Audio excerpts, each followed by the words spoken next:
This is the story of an office worker who in his previous life went to work every day on crowded trains and always returned home on the last train.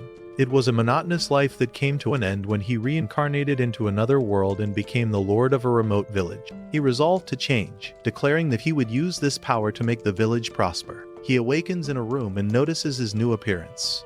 He gets out of bed and looks out the window. Upon seeing a completely different world, he wonders where he is. At that moment, a maid warns him to be careful. He apologizes and explains that he lost his breath because the view was so overwhelming. Hearing such advanced words surprises the maid, since he is only 2 years old and those expressions are far too complex for a child his age. The young boy becomes even more confused. As he looks around, he states that although he does not understand why, he remembers having lived in this place before. In his mind, he concludes that he has experienced reincarnation. He then asks if the maid's name is Till and if she serves him here, which she confirms. He also asks if his own name is Van Nefertio, revealing the identity of the young protagonist.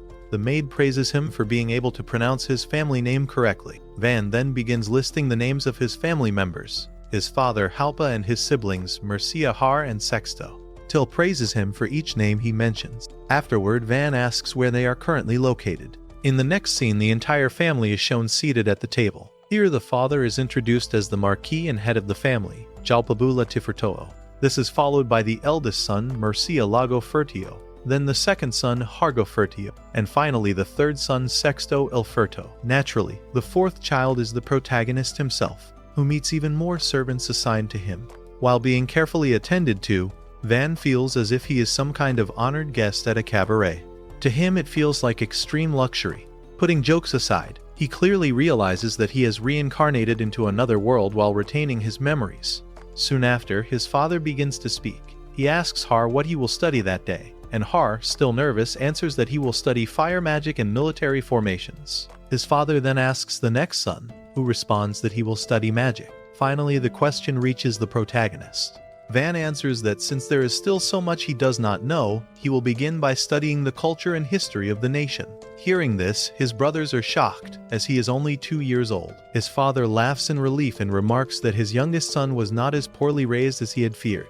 He declares that Van undoubtedly inherited his powerful fire magic, ensuring the future of the family. The father then looks at Van closely and says that he is looking forward to his magical aptitude test at the age of 8. Van explains that in this world, magical aptitude is essential. Nobles are required to master offensive elements in order to protect the people: fire, water, wind, and earth. Those who possess aptitude for other elements are considered a disgrace. He adds that his father and brothers possess aptitude for all 4 elements. Later, while alone in his study room, Van examines a map and asks Till about the creatures of this world. He asks whether there are many races, and Till replies that there is a great variety, including elves and dwarves. At that moment, another maid notices that Till has been discussing very complex topics. Realizing her mistake, Till apologizes, but Van reassures her, explaining that he asks these questions because he wants to learn everything. He then requests more information about magical artifacts. Till explains that they consist of magic crystals and certain gems. She adds that stones and minerals can store magical energy, and magical objects can be created from them according to one's magical aptitude. Seeing how attentively Van listens, the other maids begin calling him a child prodigy. Suddenly, an elderly man arrives and places several books on the desk. Van reacts with an expression that suggests disbelief at being given books at only 2 years old. The man explains that although Van is still young and learning only the basics, he wants to evaluate how much he remembers. Van then introduces the man as Esparta, the head butler, and his father's loyal servant for decades. Van explains to the butler that he still does not know much about written characters. Esparta then asks him about numbers. Van answers that he knows a little about addition and subtraction. In that case, Esparta asks how many fingers 3 fingers plus 2 fingers make, and Van answers correctly. For those who found it difficult, the answer is 5. The entire room falls silent for a few seconds. The old man approaches the desk and declares that from that moment on he will personally take charge of Van's education. Thus, a living hell begins for Van. He spends weeks and weeks studying, but the effort produces good results. In a short time he learns how to read and write, and after 2 long years of study he turns 4 years old. Van is then shown training with a sword. His instructor is none other than the maid Till, who easily dodges all of Van's attacks. She even has time to dance around him, causing Van to collapse on the ground from exhaustion. Till boasts about defeating young Master Van once again, while Van gets back up in frustration after losing, and chases after her trying to strike her. He is stopped by the other maids. They warn Till that she is risking both her life and her job by mocking a noble. 2 other maids ask the young master to punish her for her insolence. Van states that there is no need to punish her since they were only playing. However, Till is already being tightly restrained and begins crying. Another maid scolds Till and tells Van that he cannot let this go, as disrespect toward a noble is a very serious crime. Till cries desperately, begging not to be punished. Van then approaches her and lightly flicks her on the forehead, declaring the matter settled. The maids protest that this is not a sufficient punishment, but Van insists that it is resolved, leaving Till with a relieved smile. Van explains that he practices swordsmanship every day. After 1 year, when he turns 5 years old, he is already able to fight on equal footing with older military children. He is shown facing another child armed with a sword and shield. Van notes that when fighting only children, their attacks are easy to predict. He dodges a frontal strike and then forcefully hits the shield, knocking the other child to the ground and clearly showing the vast difference in experience. The rest of the children watch in amazement, saying that young Master Van is impressive. They admire his talent with the sword and even call him a sword prodigy. Van, acting like the courteous gentleman he is, helps the other boy back to his feet and asks if he is all right. This earns him even more admiration from the children. They comment that Van speaks to people like them, unlike other young nobles, and describe him as a very unusual person. After this, Van goes to take a break, when his guard calls out to him. The man is D, the vice commander of the knights. Van asks what is wrong and D asks to see his hands. Upon examining them, D is surprised to find no calluses and that Van's skin remains very smooth. He assumes Van must also be training at night. Van replies that he does not, as his studies already exhaust him. D then tells him about a rumor, saying that Sparta wants Van to study 3 times more than the others. This shocks Van, and he realizes that this explains why he has been studying all day while no one else does. Taking advantage of the moment, D offers to speak with Sparta so that Van can spend more time practicing swordsmanship with him. He remarks that Sparta is extremely stubborn and obsessed with books. He then adds that Van should dedicate himself to the art of the sword, and that he will make him the greatest swordsman in the kingdom. Van is momentarily stunned by the passion in D's words, and can tell that he is completely serious. He replies that he enjoys swordsmanship but also likes studying, so he intends to work hard at both. D respects his decision but asks to personally continue training him with the sword. Van only asks that he go easy on him. D assures him that he will, since Van is still a child, striking a pose and laughing in his face, which makes Van realize that he is clearly lying. The sword training that follows is extremely intense. D suddenly appears like a force from the heavens, demonstrating powerful sword techniques while ordering Van to perform 100 high strikes, 100 mid-level strikes, 100 upward attacks, and many more, all without rest. Despite Van being only 5 years old, they continue like this throughout the entire morning and afternoon. Van calls him a demon, while D comes up with another idea, saying that resting while sitting would only cause boredom. Instead, he recommends resting in a guard stance. Van concludes that D is not a demon, but simply a massive idiot, though he is shocked to see that this idiot can sit in mid-air. At that moment, Till arrives, praising Van for his hard work and handing him a towel to wipe himself off. Although the training is extremely harsh, Van enjoys every day since his reincarnation. He states that he never felt this satisfied in his previous life, and intends to continue living in this world to the fullest. Sometime later, the scene shifts to the marketplace. Van explains that he is now 6 years old and has begun to be called a prodigy child. Up to this point, his life has been filled with exhausting study sessions and relentless sword training. Back at home, Van collapses onto his books, completely worn out from studying. Van explains that he does the same things every day and is starting to grow tired of it. If this continues, he feels he will not be able to enjoy his life the way he wanted. He tells Till that he wants to go out and play. Till asks if there is any place he would like to visit, and Van asks to go to the market. The young boy explains that in order to stop being seen as a prodigy and become a normal child, he decided to act a little lazy. Seeing the crowded market amazes him. Till explains that this is the city's main marketplace. Van asks about the large building behind it, and she replies that it belongs to the Mari Company, a major trading company with branches throughout the kingdom. Because of its size, Van compares it to Costco. At that moment, they hear a man shouting and notice a slave child. The man sees Van watching and says that this is not a spectacle. The guards quickly move to draw their swords, but Van stops them and asks the man why the child is tied with a rope. The man replies that the boy is his son and that he can do whatever he wants, explaining that he has come to sell him as a slave. Till explains that poor families sometimes sell children they cannot support, which Van finds deeply disturbing. Soon after, a woman appears and asks if Van is the young lord of the Marquis family. Till confirms this and introduces him as the famous child prodigy. The woman introduces herself as Rosalite and welcomes them to the Mari Company.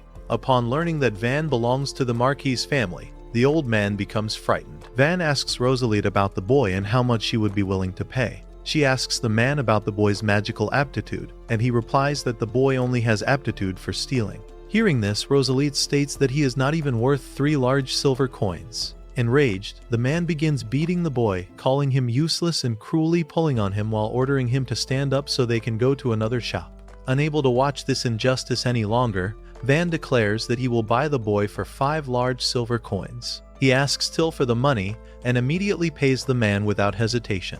As soon as the man receives the money, he runs away, abandoning his son. Van approaches the boy, unties him, and helps him to his feet.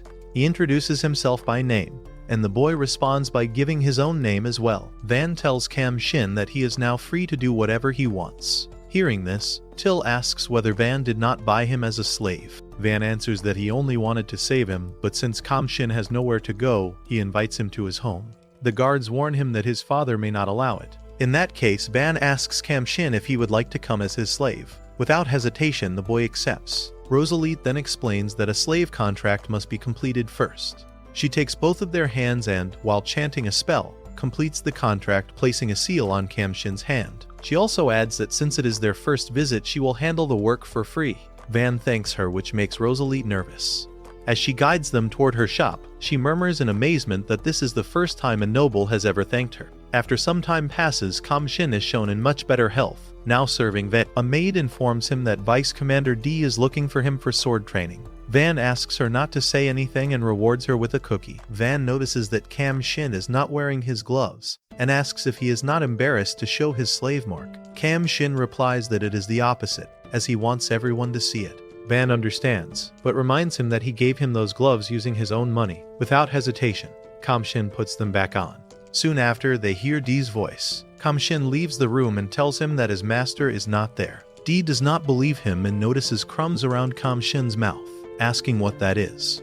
Kam Shin quickly wipes his face but is accused of being bribed. D angrily says that Kam Shin has a lot of nerve to disobey the vice commander of the knights. Kam Shin reminds him that he is Van's slave. D acknowledges his courage for daring to respond. With his weapon burning, he declares that from now on he will train Kam Shin instead of Van. As time passes in the city, people continue talking about the upcoming aptitude test for the protagonist. Everyone expects him to soon become the lord of these lands.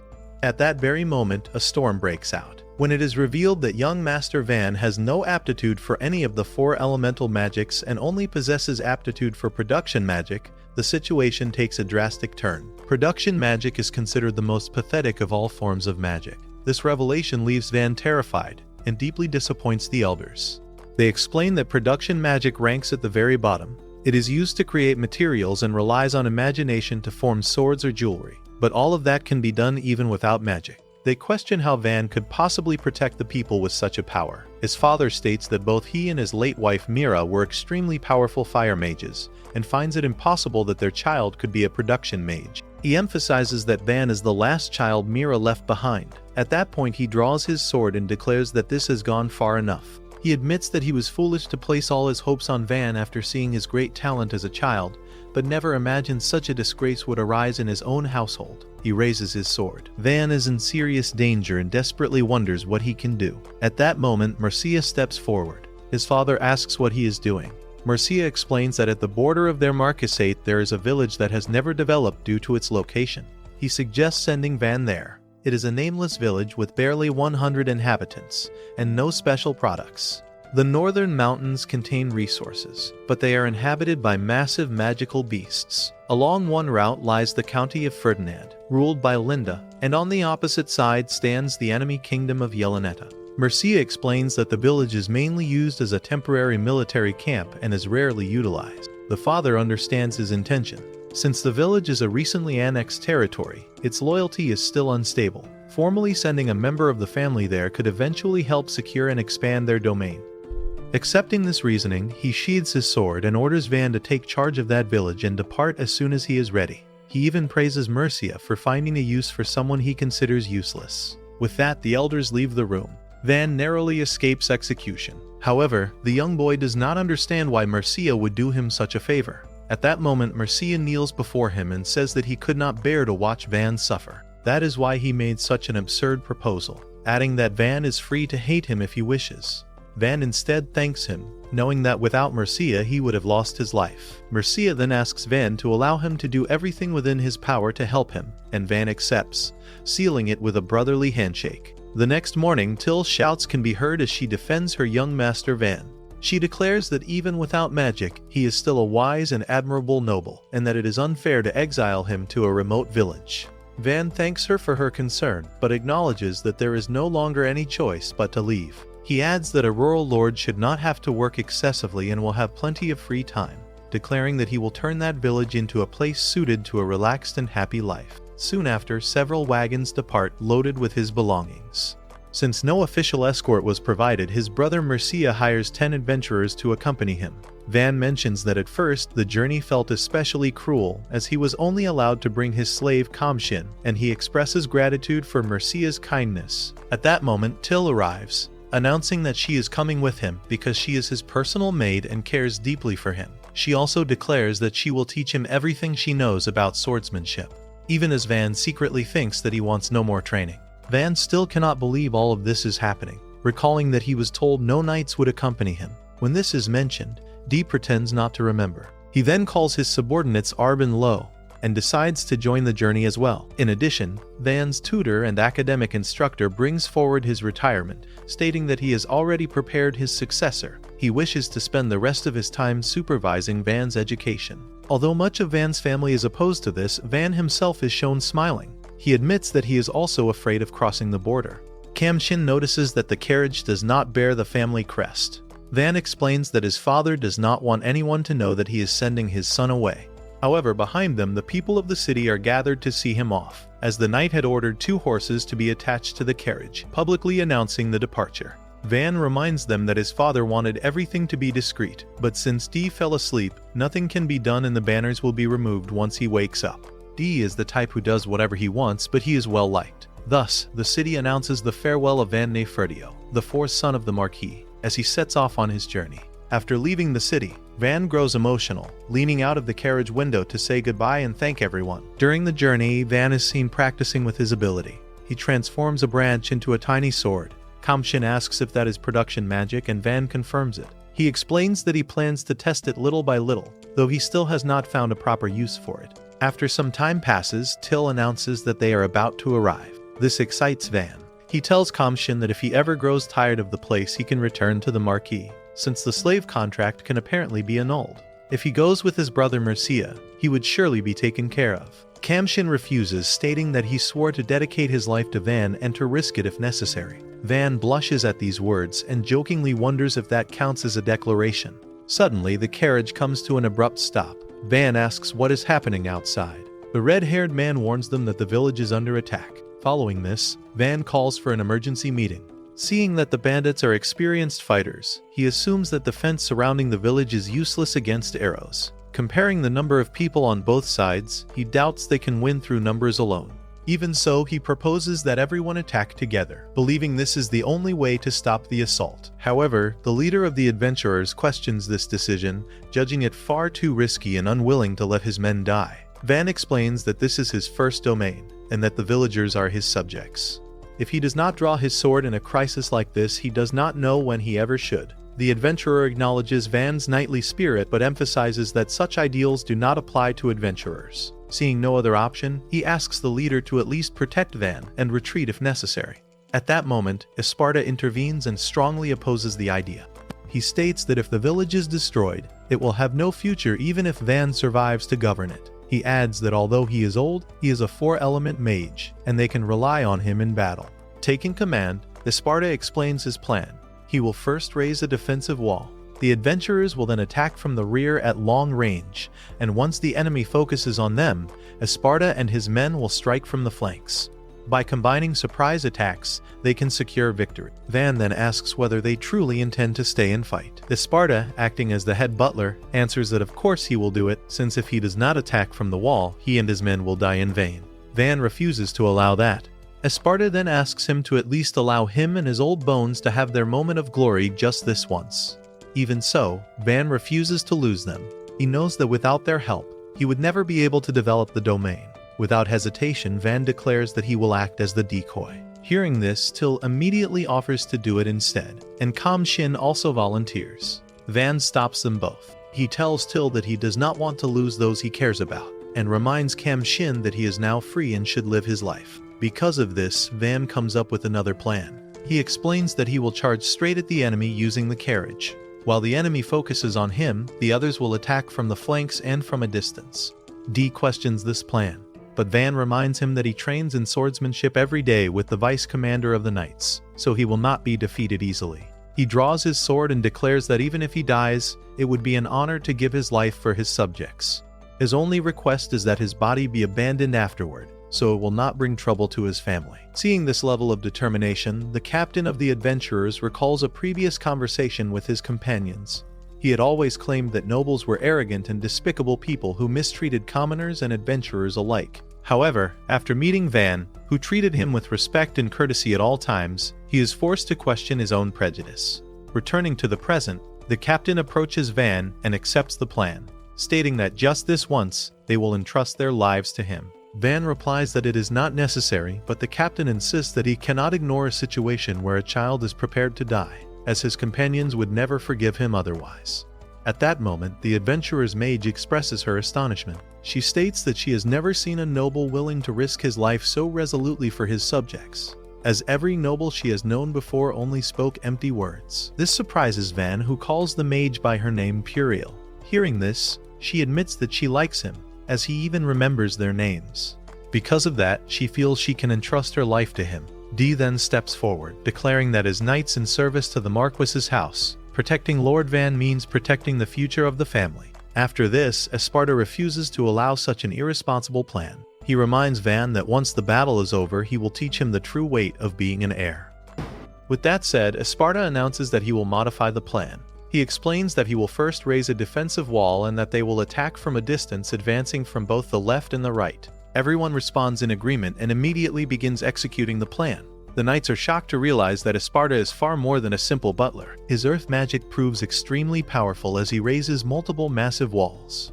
One of the knights comments that if they had rejected Van's request, he himself would have risked his life in Van's place, as he has grown very fond of the boy. Both of them express satisfaction with Van's conduct and hope that one day he might even become king. Inside the walls, numerous archers fire their arrows, determined to seize the village, when suddenly arrows rain down on them from behind. No one understands where the attack is coming from until they spot an opening at the rear, where Puriel appears accompanied by 2 archers. The bandit leader orders his men to attack them, but Dee charges in, striking down several enemies. Others arrive as well, cutting down more bandits. The plan proceeds perfectly. With the enemy distracted, the remaining knights and adventurers enter the battlefield. A blonde companion, despite his chubby build, cuts through several foes with incredible speed, mocking them for being slow. Arb and Lo also fight fiercely, while Dee advances with an intimidating aura that spreads fear. The bandits begin to panic, including their leader. The leader attempts to escape through the rear to attack those positioned there. He is about to take Puriel's life, but Van arrives and delivers a clean, elegant slash to the man's legs, sending him crashing to the ground. Kam Shin immediately follows up, finishing him with a powerful strike to the chest. It is a perfect display of teamwork. Van then warns that the enemy may regroup and focus their attack on that position, telling them to remain alert at the front. These words leave Puriel deeply astonished, making her wonder who this young boy truly is. After the battle ends, it is stated that they managed to suppress the enemy without suffering any casualties, achieving the best possible outcome. With that, only the payment remains to complete the request.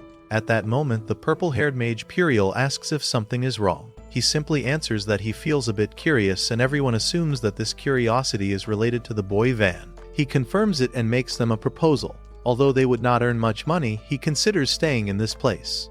This makes everyone pause and think. One of them apologizes, explaining that they already have another request to fulfill. He tells them not to worry and expresses his hope that they will meet again. Thus, they part ways with the rest of the adventurers. However, Puriel decides to stay behind, saying that Van saved her life and that she must repay the favor. The others who remain comment in amazement that he is only 10 years old. Everyone agrees, adding that he is the only noble they actually like. They all become eager to see what kind of domain the young Van will build, and decide to help him for a while longer. At that moment, Till scolds Van for putting himself in danger, and the protagonist apologizes. Soon after, Dee arrives, declaring that the victory was magnificent and praising Van for his efforts. Esparta then approaches and informs them that the villagers have gathered at the entrance. Van thanks him and, walking toward the gate, states that it is time for his introduction. As they enter, they notice that the village is large, but the people look exhausted and extremely thin from hunger. Here they meet Rhonda, the village chief, who thanks them for saving the village this time. Van becomes confused and asks whether this has happened before. Rhonda confirms this and explains that the reason is that the village previously belonged to Count Ferdinand, whose knights regularly patrolled the area. However, that protection ended after the land came under Marquis Fertio. Upon learning this, Van apologizes on behalf of his father. He explains that his father is still unaware of the situation in small villages. Rhonda then asks if this means that because they do not pay much in taxes, they are not worth protecting. Van responds that complaining alone will solve nothing. This angers one of the villagers, but Van clarifies that he is speaking about the future of the village. While nobles bear great responsibility, the true problem lies in the laws imposed by the royal Belrinet family. Those laws cannot be changed right now, so the only option is to find solutions within the current system. Van proposes 3 concrete measures. First, to give the village value that the kingdom cannot ignore. Second, to earn money and hire mercenary. Third, to remodel and develop the village itself. A woman intervenes, saying that they had thought of such ideas before, but that they are extremely difficult to achieve. Van reassures her, saying that they now have him as their new lord. The villagers are not immediately convinced. To support Van, Esparta steps forward and introduces himself as the former chief butler of the Marquis' household, declaring that Van is a genius.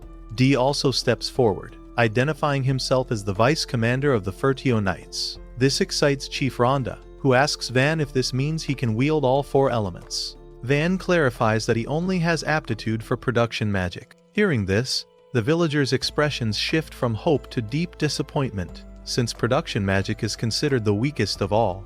This also discourages Van himself. At that moment, a villager asks about taxes, explaining that they were previously forced to give up 30% of their harvest. Van announces that the tax will be reduced to 10% for a period of time. This brings great relief to the villagers. With that settled, Van suggests beginning work on reinforcing the village walls. He asks Esparta whether his earth magic structures last over time. Esparta explains that they remain solid as long as mana continues to flow through them, but once the mana runs out, they revert to ordinary earth. Van considers this sufficient and orders temporary walls to be erected. Everyone is shocked as massive walls rise in mere seconds. Afterward, Van also requests the construction of a moat to slow down future invaders. The knights immediately volunteer to handle this task. Not only that, they will also prepare traps and pits. Van finds this excellent, and turning to the villagers, he tells them that their cooperation will be essential for the village to be reborn stronger than ever. After this, the young lord says that he wants to test his production magic. He takes part of a tree trunk and begins to concentrate. He slowly draws heat from deep within his stomach, sends his mana to the tips of his fingers, and visualizes each individual fiber of the wood. He carefully weaves them together like a rope, knowing that the finer the fibers, the more solid a wooden block he can create. Till and the others ask what he has just produced. Van replies that it is a fiber block, something similar to nanofiber, a term they do not understand, which causes them to make confused expressions. After some time passes, Dee comes by and examines the blocks Van created. He picks one up and remarks that it is very light yet extremely hard. He asks for permission to cut it. Van allows it, but when Dee tries to slice it, he only manages to knock it far away. The cube remains completely intact but crashes into and damages a tree. Everyone is stunned by this result. Even more surprising is the fact that Dee struck it with enough force to split a rock, meaning that Van achieved exactly what he intended. After several hours, Van is shown having created even more cubes, along with weapons. Someone asks whether his mana has not yet been exhausted, but Van replies that he still does not feel any strain. He explains that production magic normally consumes so much mana that creating even a single item is difficult, which is why it is considered a useless form of magic. Out of pure curiosity, Van creates a katana, Seeing how fascinated Kam Shin is by it, Van gives it to him. He then notices that Till also seems to be expecting something. Understanding this without words, he gives her an axe instead. Van then wonders, based on her strange expression, whether she does not like axes. Till pretends and says that it is a very magnificent axe, explaining that she was simply mesmerized while looking at it. Van is glad that she likes it, but after examining it more closely, he decides that next time he will make an even nicer accessory for her. That night, Van goes to rest. He mentions that his entire body hurts from sleeping outdoors throughout the journey. He also feels dirty from not being able to bathe. He knows that Till and Kam Shin are pretending to be fine, but he is certain they are just as exhausted as he is. Because of this, before strengthening the village's defenses, he realizes that he must first secure their basic needs. He makes a decision, and that decision is to build a house. The next day, everyone wakes up. The villagers notice the blocks Van gathered and ask what they are. Van then asks if they would mind if he built a house in that area. An elderly man replies that the plaza has barely been used lately, so it would be an ideal and perfect location for their lord's residence. Van thanks him and quietly thinks that once things are more stable, he will organize festivals and carnivals there. Van then focuses on constructing the house, visualizing every necessary part in his mind, from the pillars and supports embedded in the ground to the walls and the roof. He extends his magic, and in just a few seconds a mansion rises into existence. Everyone witnesses this and is left in complete amazement at the house he has built. They praise him endlessly, left completely speechless. Van is happy that his production magic has proven useful to everyone, though in all honesty the size of the house may have gone a little too far. Just a little. After finishing the massive mansion, Van mentions that his production magic is more suitable for a feudal lord than the magic of the four elements. While he finds it interesting, he knows that offensive magic is better for protecting people. That way, everyone can live more peacefully. Till and Kamin thinks the same, but Sparta says that in times of war, he would be right. However, for people who want to improve their lives, Van understands them better. That is proven by the fact that he even built a house. They also know that Van's magic is far beyond normal, so Van offers to build them a house if they bring more wood. They do not waste this opportunity and immediately order their team to bring more wood. Then, the village elder asks Van if he could also build houses for the villagers, since the wind and rain are so strong that everything gets flooded and their small houses are already in poor condition. From what we see, he was right. Van would love to do it, but building many houses at once would be exhausting. Still, after seeing the condition of their homes, he decides to start by changing the village layout, even though it means some people will temporarily have no houses. Even so, they choose to help him because they know Van is right. In this way, Van decides to make the people happy using his production magic, and we see him remodel the houses. Tillin proudly shows how a house that was once unlivable became bright and sturdy. Everyone is amazed by Van's massive amount of mana, as well as his high-level architectural sense. Van explains that the design uses a grid system, where 4 houses are grouped into one block and arranged so that the main roads form a network. He also made all the houses identical to avoid inequality.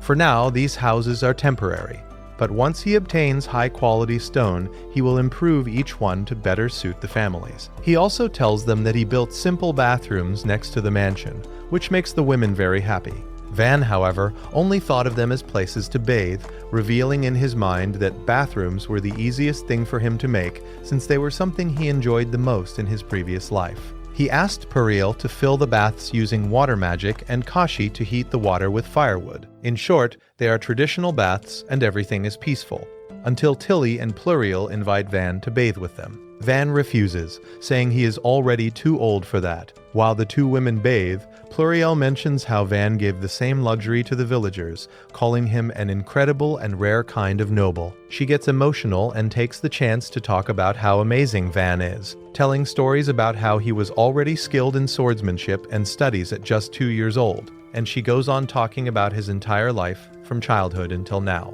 Poor Pluriel. At night, Van is enjoying a shower when Kamshin looks at his body and asks if he has gained muscle. The purple-haired man cannot believe it, saying Van looks thinner than D. Van replies that it is obvious, because next to that guy, everyone looks thin. Kamshin promises to keep training to become like Lord D, but Van asks him not to. Just then, D and his companions appear. Van tries to escape the situation, but D stops him and forces him to enjoy time with his friends. After that, Van returns to his room, lies down on his bed, and falls completely asleep. The next day, they inspect everything. Kami reports that the knights have finished the moat. Van is pleased, but recommends filling it with water. After all, they can also use it for drinking and bathing. With that idea in mind, they ask Sparta for help. Using his magic, he diverted water from a nearby river, while Kamen and the others dug by hand. In the end, Van supported them by reinforcing the ground and the walls. Watching everyone work together, Van thinks about how fun it is to do something as a group with the same goal. Since this is necessary for the village to progress, he hopes they will finish in just 1 week. By late afternoon, the workers inform Van that he can already see the village. This surprises him, but he decides to stop for now. Dee tries to convince him to continue, saying they could reach the village in just a few more hours. Van refuses, pointing at Kamshin and his companions and asking Dee to show mercy. With no choice, Dee agrees to stop, though he says he thought he had finally found a new form of training. Yes, for the strong Dee, this was only a warm-up. Van is shocked to see that Dee still has so much strength and energy left. Not only that, Sparta also looks a bit disappointed that they are not continuing. Truly, both of them are legendary workers. The next day, they finally reach the river. Van gathers the knights to thank them for their great effort in finishing the work, knowing they must have suffered doing it. After that, he orders Sparta to let the water flow, breaking the wall and allowing the river to move again. Everyone applauds as the water flows smoothly and reaches the village. The villagers watch in amazement as the water finally surrounds the entire area. When Van arrives, he notices that the water is close to overflowing and could rise even more when it rains. This gives him the idea of creating a lake behind the village. He thinks it is a brilliant idea because using a lake as a water reserve would help them during droughts, so they decide to do it. Once it is finished, Tilamshi comments that for a village that once had no water, even a lake can serve as a reservoir. Now they no longer have to worry about running water. As the people watch this, the old man thanks Van because after so long, they no longer need to walk all the way to the river to get water. Van says there is no need to thank him because it also makes him very happy to see the water reach the village, and now the villagers can live peacefully. In another scene, we see a blonde woman and a girl named Arut inside a carriage. As Arut has just woken up, the blonde gently pats her head. For the girl, Panamera, it feels nice, but she scolds Harut, calling her that for touching the head of an unmarried lady, and pats her head even harder. Panamera mentions that there is still a long way to go before reaching the border village, so she tells her to rest for now. Back at the village, we see how Van has reinforced the walls. He even added a gate. What was once a wall of dirt is now made of concrete. They realize he achieved this by mixing earth and stone, making it impossible for bandits to break through such a strong wall. Still, he decides that this is not enough security, so he installs ballistas on top of the walls, equipped with front shields so they can fire while staying protected. Till is amazed that Van's production magic can create almost anything. Even though the village is small, it already looks like a fortified city. In Dee's words, it looks more like a small fortress. He says that no bandit will ever be able to get through. Then he brings up something interesting, wondering what would have happened if Lord Halpa, Van's father, had realized Van's power before casting him out. He knows that the Marchese would have prospered with Van's help. Sparta suggests that he should not call it that, saying Van simply prioritized defensive power. But for Dee, this cannot be ignored. Van's power can also be used to fight, not just to defend. It is superior to anyone else's. However, Sparta maintains his stance, saying Van's power is defensive in nature and not meant for invading other countries. This discussion is stopped by Van himself, saying that there is no point in regretting fate or talent because he will simply do what he needs to do. This makes Dee laugh, saying that complaining is useless anyway, though Sparta teases him by asking if he wants Van to rebel against the Marquisate. Just then, Van's stomach starts to growl. After Tiles finishes preparing the food, Esparta talks about the village's income.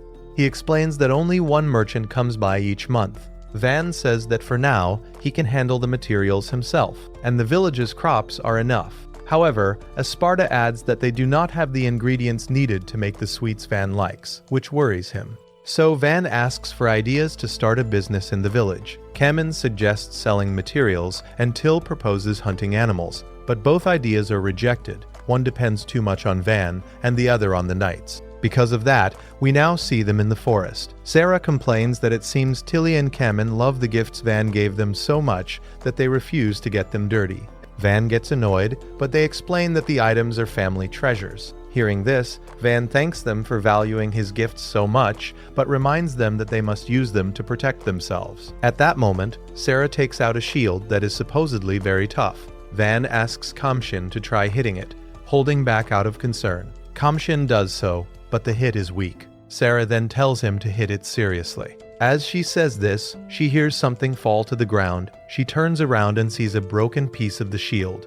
Realizing this, she starts crying, saying she had not even used it yet. Van calms her down, uses his magic, and repairs the shield. Sarah is surprised to see that it now looks brand new. Suddenly, someone asks Van for a moment. Approaching the minerals, he asks if Van would be willing to buy all of them. He explains that in the forest at the foot of the Wolfbrook Mountains, there are many dangerous magical beasts, which might be why they can extract rare minerals without climbing the mountain.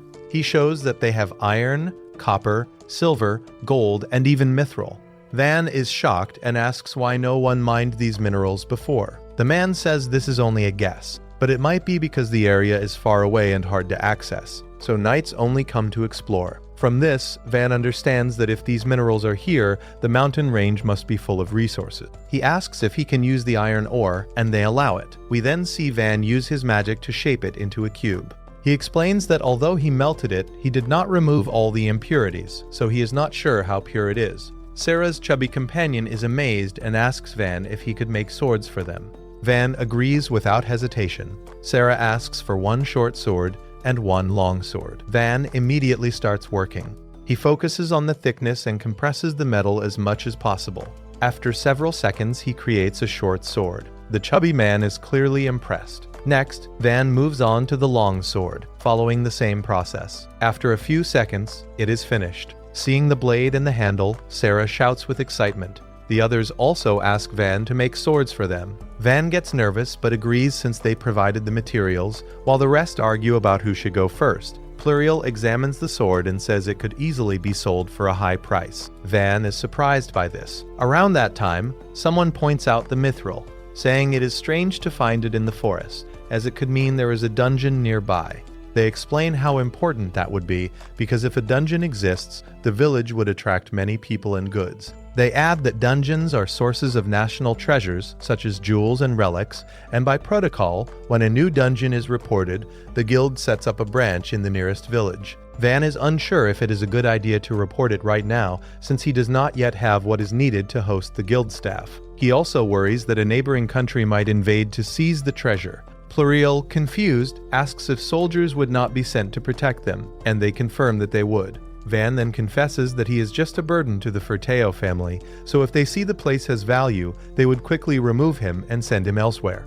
Because of this, Pluriel suggests discovering the dungeon only after Van has made the village prosper, so it would be much harder for the Ferteos to interfere. After this discussion, the leader orders his men to avoid the dungeon area while gathering resources. Seeing them do this for his sake, Van thanks them deeply.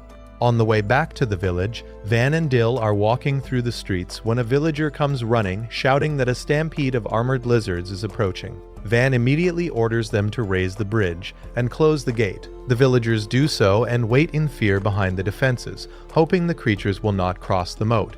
Taking on the role of leader, Van stands firm and tells them that he understands their fear and their reluctance to fight. That is why they will all fight together. He knows he cannot protect them alone, so he needs their help. With strong determination, he asks everyone to lend their strength to protect the village, which is also their home.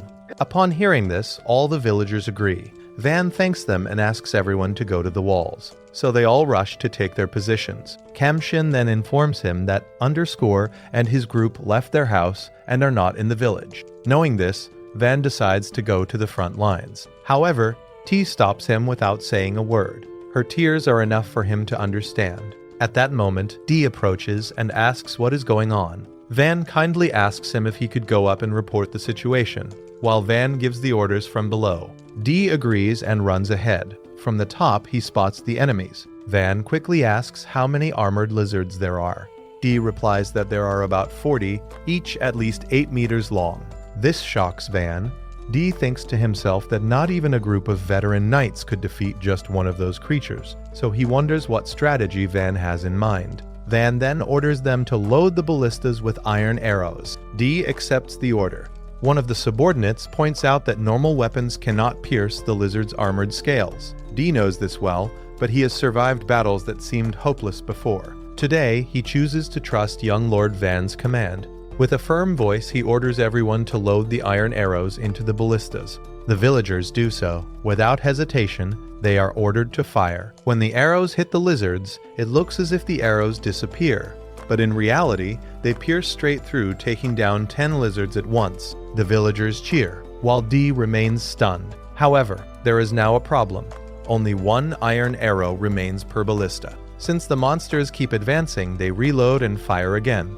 The second volley wipes out another wave, but more are still coming. They start thinking about what to do next, until Van remembers something. He orders them to use wooden arrows. A red-haired man says that wooden arrows cannot possibly pierce the lizards, but D decides to trust Lord Van again.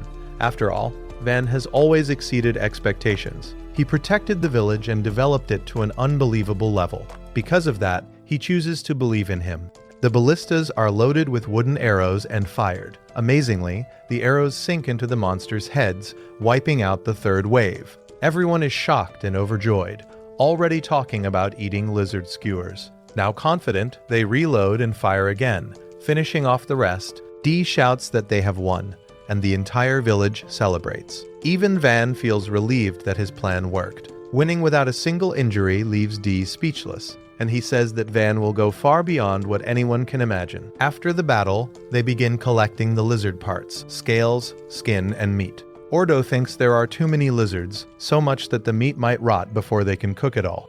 Just then, Ban arrives, amazed at how much meat they gathered, and suggests holding a meat festival to celebrate their great victory. The entire village eats and drinks together, happy to share food and laughter. All of this is thanks to Papa Van. An elder tells the old man that he has never known a noble who laughs together with common people like them. Esparta comments that Van's behavior is unusual, but at the same time it has its own charm. While Van is eating, mentions that he realized Van's plan, that the arrows were made of the same material as the weapons Van crafted earlier.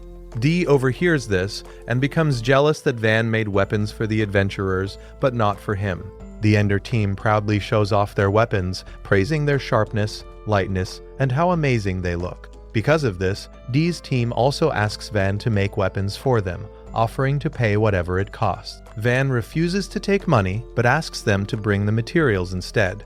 Later, once things calm down, Van mentions that they could sell the meat for a large amount of money. However, since much of it would spoil during transport, after deductions they would each earn about 8 gold coins. He quickly does the math in his head.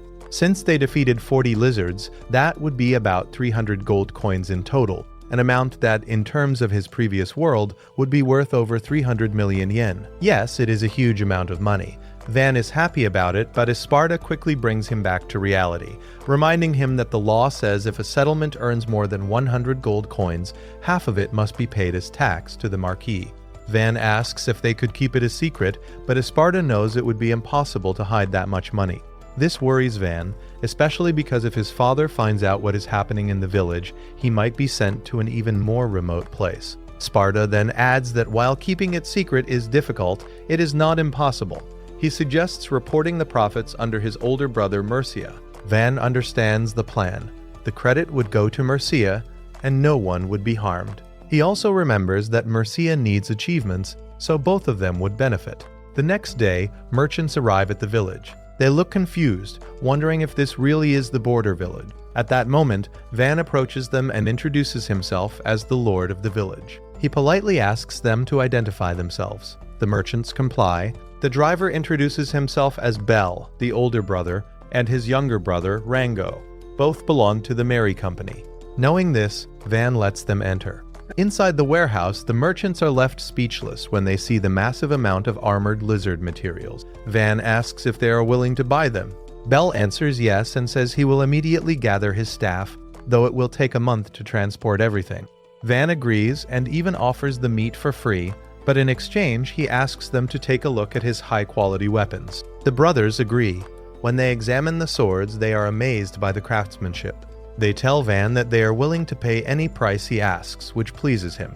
Van then asks them to help promote the weapons. The brothers hesitate at this request, but Van quickly realizes that they are planning to monopolize the sales. He points out that if the only two merchants on the same route sell weapons at the same time, everyone will know they come from this village. In other words, he indirectly calls them out. He then says that it would be better to announce it openly from the start and create a system where everyone earns more as sales increase. Van asks how they can do that, and he answers by saying they will open a shop in the village. The brothers are delighted and thank him for giving them that opportunity. Without wasting time, Van suggests starting the construction immediately. Just minutes later, a building appears, leaving the brothers stunned by something so extraordinary. Bell is especially shocked, since he had only just explained what his ideal shop would look like. Nearby, we see a silver-haired girl and a blonde woman at the entrance of the village. The blonde woman confidently says that she will personally confirm whether the rumors about the prodigy child are true. Back in Van's office, while he is talking and planning the village layout and its defenses with Esparta, a soldier interrupts to announce that an emissary from the neighboring county of Ferdinand has arrived. Van allows them to enter. The emissary turns out to be the blonde woman accompanied by the young girl.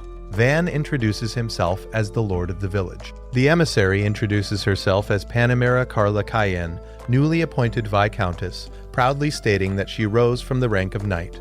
The girl is Arut and Ferdinand, the youngest daughter of Count Ferdinand. Van thanks them for coming to such a humble village and invites them to sit. Panamera notes that Van is younger than Arut, yet has a strong presence. She asks if he has any idea why they came. Van replies that it is likely to evaluate him and earn his trust. Panamera laughs, saying he is correct. She explains that the Count does not trust Van and that the lord in charge of the border with Yeleneta fears Van may be a tool of the Marquise's excessive ambition. She also assumes that Van was expelled from his home for lacking the 4 elements. Van confirms that secret but clarifies that her other concerns are false, as his father simply cast him out. Panamera finds this hard to believe, because in such a short time, this simple village now has walls and very modern structures. She estimates that at least 5,000 subordinates must have been sent to build everything, with the goal of turning it into a new military base. Here, Van is left speechless, but then he starts laughing, saying that their serious faces are making him feel even more uncomfortable. He tells her not to worry, and that he will explain the misunderstanding. He explains that his father only allowed him to take Kamshin and whatever luggage he could carry, and that he left without saying goodbye to his family. Everyone else came by their own choice. Dee interrupts and adds that he followed Van because of his sword talent and great potential. Even though the knight captain ordered him to return, he chose to leave anyway. Esparta then says that he is already old, but he wanted to continue educating Van, so he announced his retirement and came with him to spend his remaining years passing on his knowledge. Till says that Van treats everyone equally. He is a good person, and that is why she wants to serve him forever. All of this leaves Panamera and Arut speechless. Still, Panamera asks how such a drastic change happened in the village. To explain it, Van asks them to go outside. Once there, Van says he will begin. First, Sparta raises a wall of earth. Seeing this, Panamera is amazed that he is not just a simple butler, but actually a first-class mage of the 4 elements. However, Sparta explains that once his magic runs out, the wall would collapse on its own. That is when Van steps in, transforming the wall into a solid structure and using cubes to create a door, completing the construction in just a few seconds. Panamera cannot believe it. Arut asks Van what kind of magic he has, while Panamera remains in shock. Van replies that he has the most useless magic in the world, production magic. Hearing this, the young girl recalls her past. Van continues explaining how he was kicked out of his home as soon as his aptitude was discovered, which means his father does not know the true potential of his power.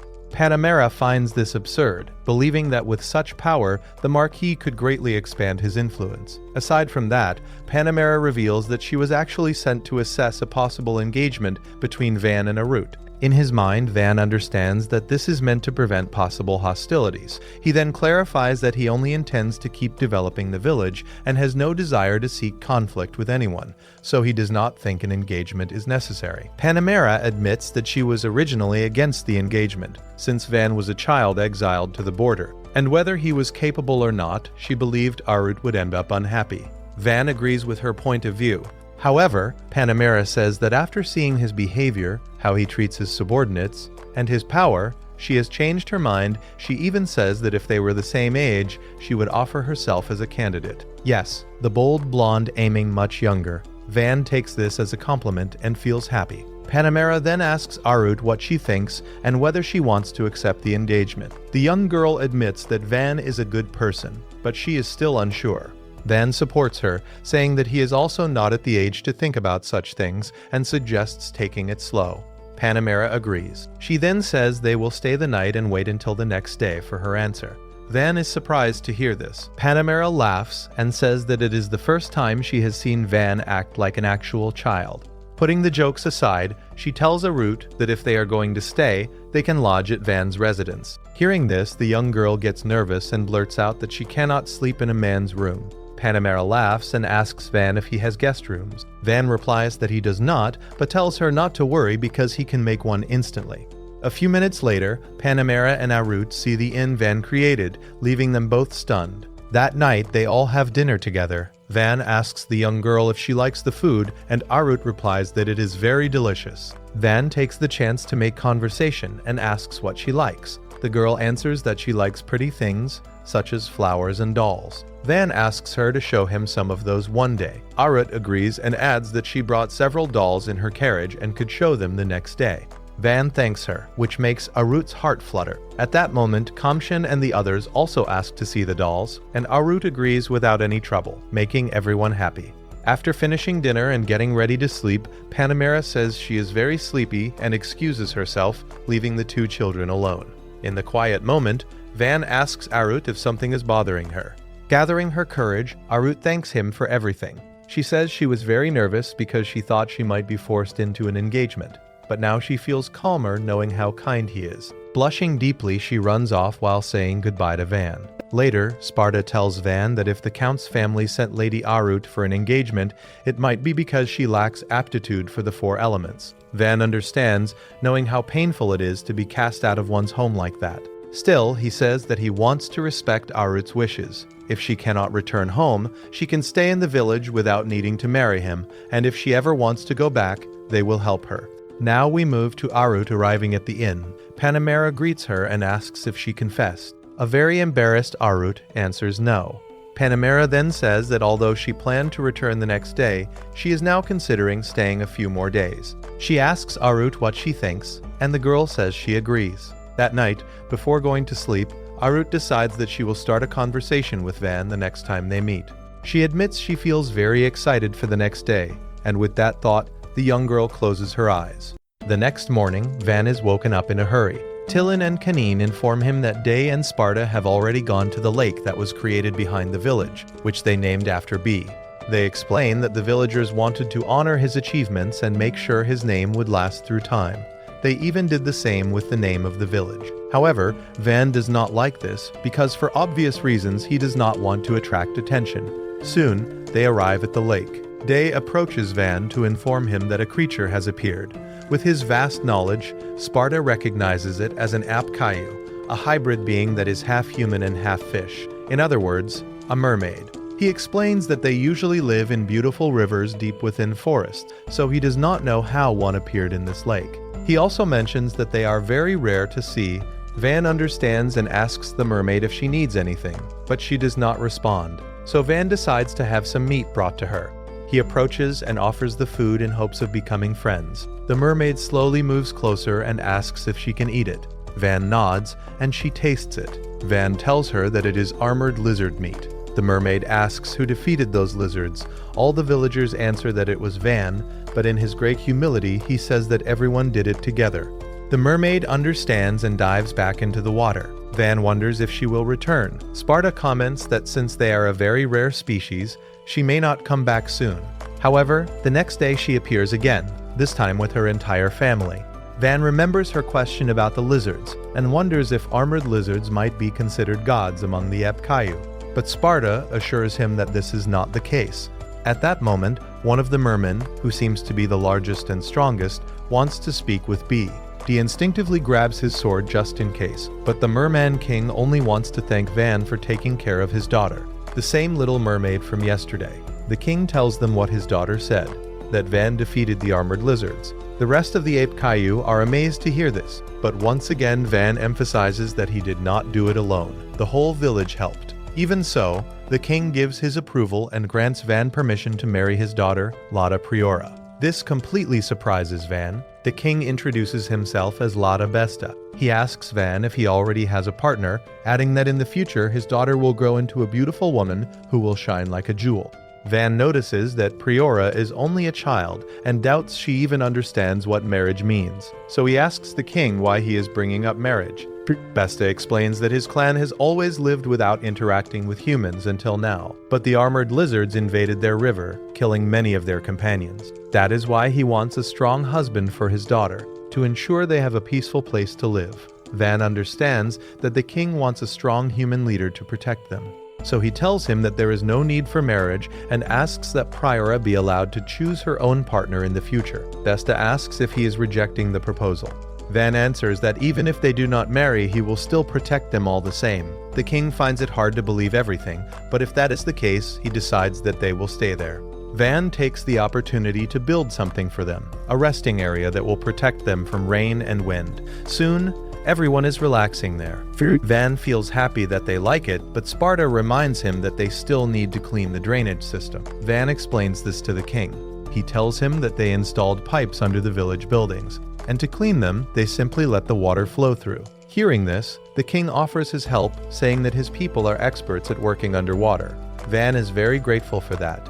From above, 2 villagers open the floodgates with the help of 2 mermen, and the work is finished in a very short time. After everything is done, Van thanks them. The leader of the mermen then asks if they do this every day. Van confirms that they do.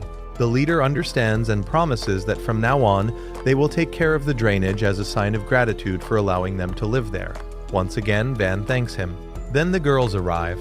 When they see the ape Caillou, they are surprised. But they are even more shocked when the Triton King says goodbye to Van and calls him son-in-law. The blonde girl looks at Van with disgust. Van tries to clear up the misunderstanding, but little Priora boldly declares that she is his wife. After that, the merfolk leave, leaving poor Van in trouble. The next day, Van invites Arud to take a walk by the lake and uses the chance to explain the misunderstanding. Arud reassures him, saying that Panamera already told her everything, and she apologizes for jumping to conclusions. While they are talking about the village's progress, Priora suddenly appears and greets Van naturally. But when she sees Arud, she asks who she is. More young ape Caillou arrive as well, greeting Van and recognizing him as the meat boy. They accidentally shake the boat, causing Harut to fall into Van's strong arms. The children are amazed and start laughing. Priora, on the other hand, asks Van if he is okay. Once again, Van explains that they are not engaged. However, Priora does not take it well and leaves angrily. The others notice this, and as revenge for their friend, they start shaking the boat even more. Later, Besta appears, looking quite furious at Van. He says he already knows everything. Because of this, he challenges Van and his clan to a duel in order to formally accept the marriage with his daughter. Obviously, Van does not want this. However, Dee suddenly steps in and accepts the challenge without hesitation, promising that they will win. Sparta and the others support the decision as well. Seeing that he has no other choice, Van agrees to hear the conditions. Besta explains that the duel will be decided by the best out of 3 matches, and Van may choose the first challenge. After thinking for a few seconds, Van suggests volleyball, but played in the water. Van's team will be represented by Till and Panamera. Without wasting time, the match begins. At first, the girls cannot return the serves, and Van notices they are getting completely overwhelmed. Till is about to give up after failing to score even a single point. However, Panamera encourages her, and together they shout that they will win. The next serve comes with great force, but this time Panamera does not let the ball fall. Till returns the hit, and Panamera spikes it, scoring their first point. With renewed spirit, they start playing seriously and soon reach a tie. The next point will decide the winner. Priora picks up the ball and hands it to her father. Panamera jumps to block his shot, but she fails, and the Triton King's team wins. Till starts to feel depressed, but Panamera motivates her to keep practicing volleyball. At this point, the scene almost feels like an episode of Haikyuu. For the second challenge, the king chooses a swimming duel, a relay race in pairs. This worries Van since the merfolk clearly have the advantage. However, D steps forward and asks to handle it. He says he knows how to swim, and Kam-shin also joins, promising to do his best. The first to start are Priora and Kam-shin. Priora quickly takes the lead, but Kam-shin gives it everything he has to catch up to her. Besta tells his daughter to hurry, and we see her dive underwater, quickly leaving poor Kam-shin behind. The mermaid finishes her part of the relay, and then Kin arrives with D. Even so, D praises Kin before jumping into the water himself, swimming with the butterfly stroke. D's subordinates explain that this is the stroke he swims the fastest with, since it allows him to fully use his steel-like muscles. And indeed, he swims so fast that even the king is shocked. D reaches the finish line first and wins the challenge. Kam-shin is amazed, although he realizes that his swimsuit slipped off. Thankfully, D's subordinates quickly cover him up. The king did not expect to lose in swimming, but there is still one final challenge left. Van thinks for a moment, then we see him create a machine to shave ice. No one knows what it is, so they ask what he plans to do with it. Van explains that the final competition will be a shaved ice-eating contest. It will be a pair match, and he himself will participate. Arud volunteers to be his partner. Before the match begins, Panamera asks Arud if she is sure about this. Arud says she will be fine, though it seems she is a bit nervous. Soon, the final duel begins. The king and his daughter eat quickly, but they soon get brain freeze. Van and Arud also start feeling it. Even so, the king keeps eating for the sake of his daughter's marriage. Van can barely continue, but when he sees Arud pushing herself to keep going, he gets motivated and starts eating faster. The Apkayu also refuse to give up. Both teams finish their ice almost at the same time, but in the end, Van's team wins. With no other choice, Besta admits defeat. However, now recognizing Van as the ideal man for his daughter, he entrusts Priora to him before leaving. Van feels discouraged, realizing that the whole duel ended up being pointless. Suddenly, he feels a pain in his stomach. Till quickly rushes to him and asks if he is okay. Van explains that eating too much ice is finally affecting him. D laughs, saying it is because he pushed himself too hard.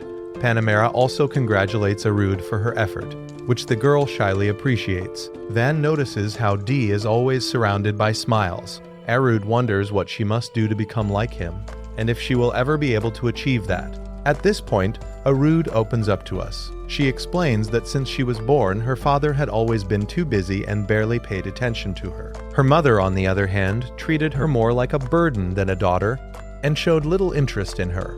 The reason was simple. They considered her a failure. She was timid, picky, and not good at her studies. On top of that, she possessed what they called useless puppet magic. Her mother saw it as a disgrace to the family and labeled it evil and detestable. From then on, no one spoke to her anymore, and she became invisible to everyone. Because of this, when she turned 10, her father ordered her to marry a certain man. At first, she was full of fear, but when she discovered that the man was kind, and that his ability was not one of the 4 main elements but production magic, which was considered even weaker than hers, she began to truly look at him. He was overflowing with confidence and talent, yet he used them in a positive way. Seeing that inspired her to try harder once again. Yes, little Arud is starting to fall in love with our protagonist. The next day, Van gathers the villagers and announces the activities they will do. To conclude his speech, he tells them that there will be a big barbecue that night to celebrate their day off. The people raise their hands excitedly and cheer. Panamera remarks that the way Van motivates his people is truly impressive. Hearing her words, our young protagonist thanks her. Just then, Arud arrives and takes the first step by greeting Van. The two continue talking, and since Van is actually a reincarnated and experienced man, he notices that she seems much more cheerful than before. Arud confirms it. Because of that, she asks for permission to watch him work. Van agrees without any problem, and the scene changes. Meanwhile, another group of adventurers is seen running away from a creature whose shadow is the only thing visible. But for now, we return to see Van's impressive wall. He thanks everyone for finishing the construction. Panamera arrives amazed at how quickly they completed it. Even with help, she finds it surprising. Van explains that if the number of residents increases and merchants or adventurers arrive, they will build more houses. Panamera admits she feels a little envious since her dream is to have her own domain. She says that if she earns more military merit in the next battle, she might be able to request land of her own.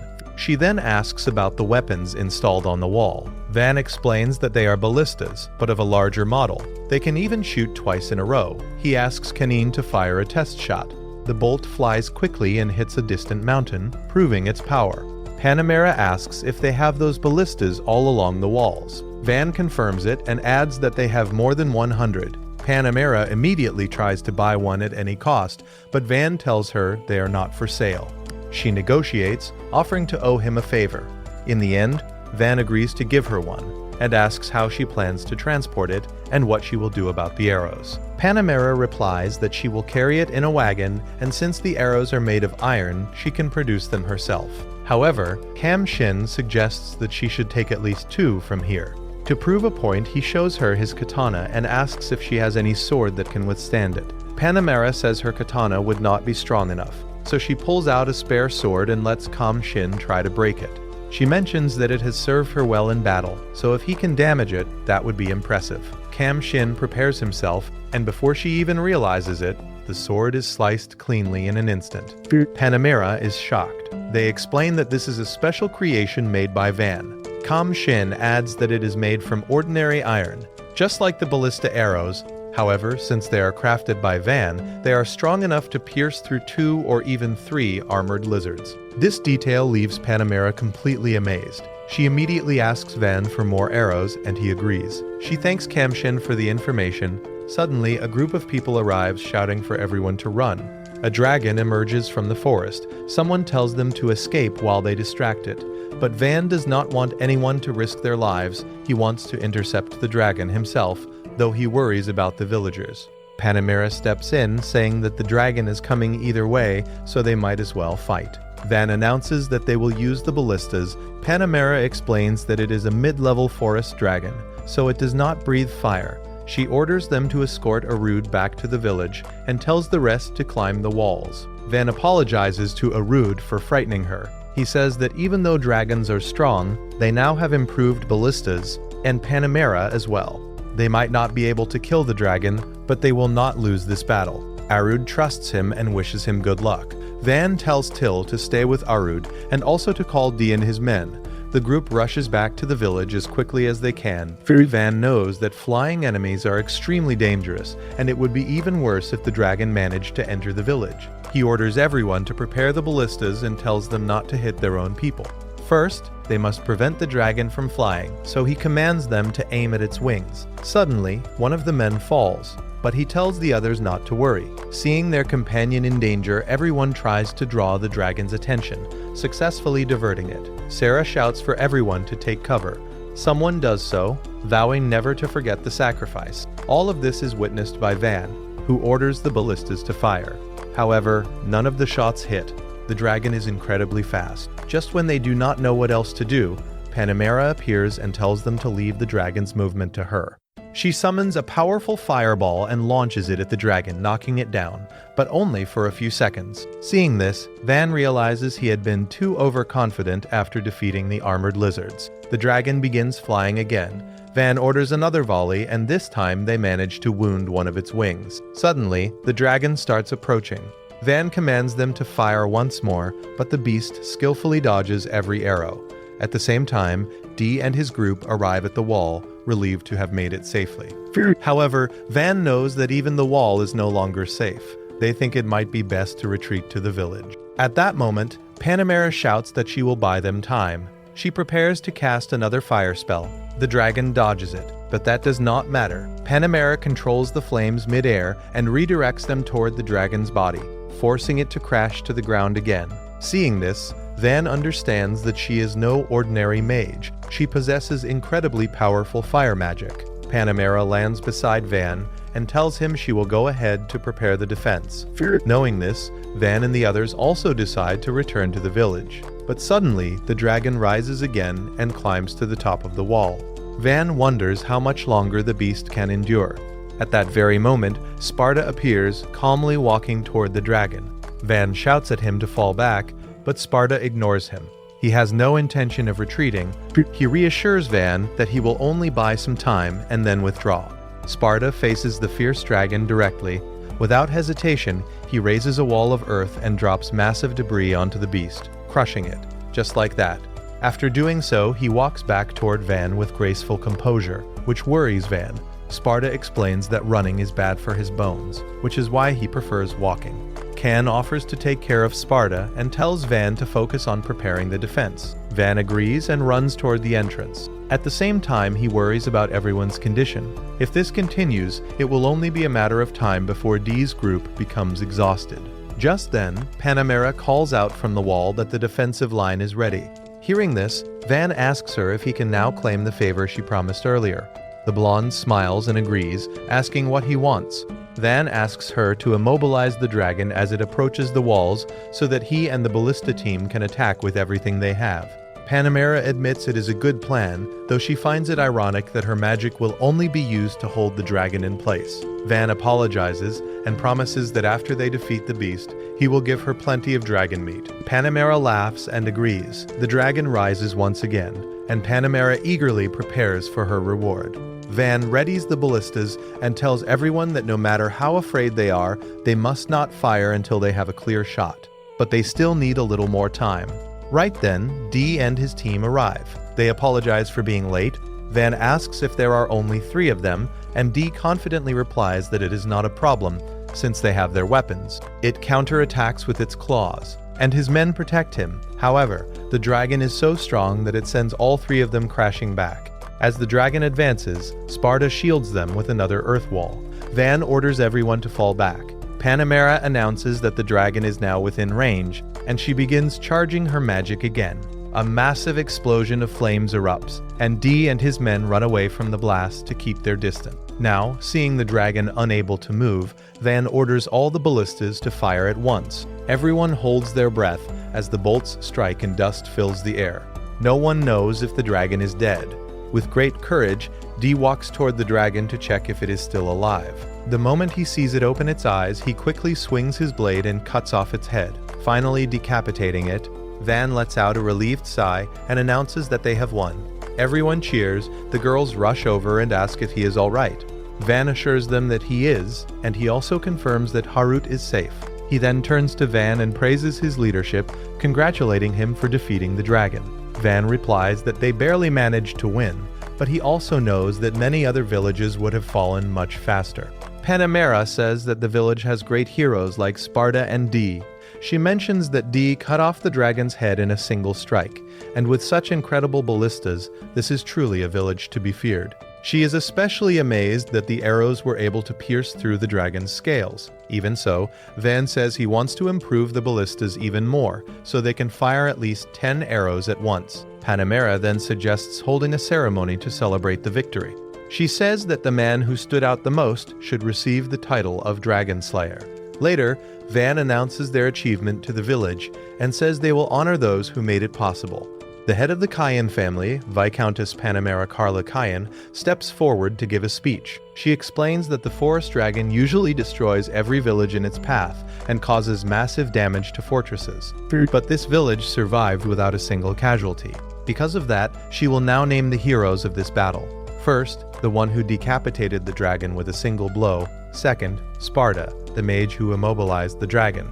And lastly, the 4th son of the Ferdio family, Van Ne Ferdio, who at such a young age led the village and used a never-before-seen magic to reinforce it in such a short time, also taking command during battle.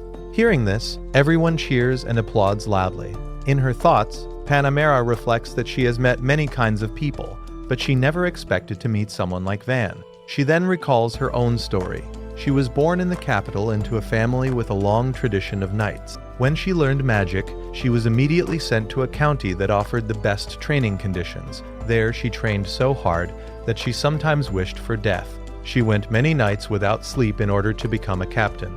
Eventually, her achievements were recognized, and at the age of 16 she became the commander of the county's knights. After that, she fought many battles, earned military merits, and was eventually granted noble status. Since His Majesty was pleased with her success, 6 years later she was granted the title of Viscountess. During her time as a noble, one morning Count Ferdinand summoned her and told her that he planned to marry off his youngest daughter to the lord of a remote land.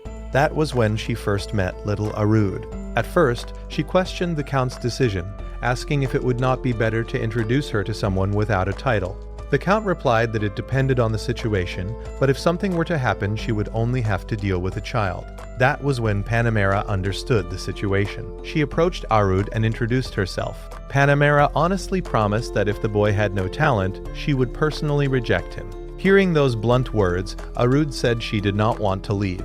Not fully understanding what was happening, she even asked if they were throwing her out of her home. Panamera comforted her, explaining that all her siblings were already engaged, so this was something normal. When that did not fully convince her, Panamera gently patted her head and said she hoped her fiancé would be a good boy.